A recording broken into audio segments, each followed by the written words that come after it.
گوندی جەلەمۆردا لە بناری خاڵخاڵانی سنووری ناحیەی ئاغجەلەر. ئەو گوندەی بە تەنها خۆی خاوەنی زیاتر لە 450 ئەنفال کراوە. هەر بۆیە بەشێک لە دانیشتوانەکەی نازناوی هەڵەبجەی دووەمیان لێناوە.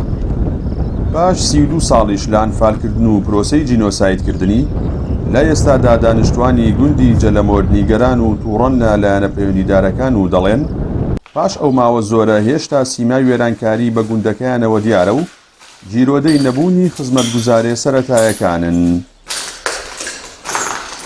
جادەبان چەند قەولیان پێماندا ئەوەش نەکرا، ئەوە مەکتەبەکەیە نەکرا، هاو پرۆژەی ئاوەکەیە دوای تەسویریکەن پرۆژەی ئاوەکەشمان بووە نەکرا.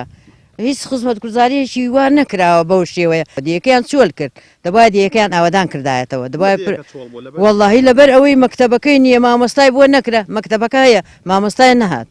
حکومت ئەوەندە زەختی نەبوو بڵێ وەڵڵاهی دەبێ مامۆستا 2 مامۆستا 3 مامۆستای با بۆ بنێرم، ئەمە هەڵەبجەی بچووکە و ئەمە ئەنفال کراوە و با دیەکەوە پڕژ بەڵاو نەبێتەوە.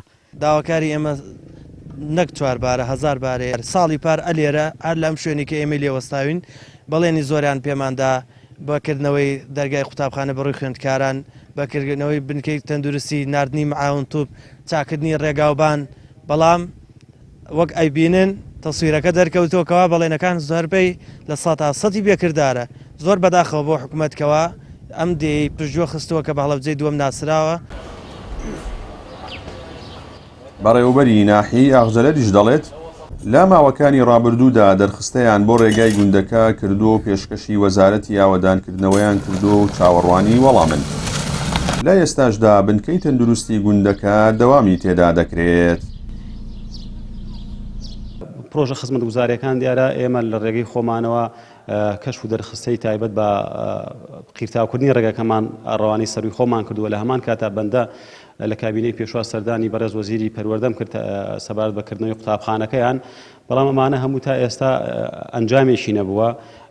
خەڵکی گوندەکان ئەتوانم بڵێم شایستن بە خزمەتی زیاتر ئاوڕیان لێ بدرێتەوە بۆی ئێمە بتوانین لانی کەم ساڕێژی برینەکانیان بکەن کە ئەوان بوونەتە هۆکاری دروستبوونی ئەم کیان و قوارەی کە ئێستا ئێمە لە سایدا دەوڵەتداری ئەکەین. لە دەی ئایاری ساڵی 1970 لە قۆناغی 4 پرۆسەی بەناوەنفال ڕژێمی پێشووی بەعس هەڵمەتی جینۆسایدکردنی گوندی جەلەمۆرد و گوندەکانی بناری خاڵخاڵانی دەست پێ کردو.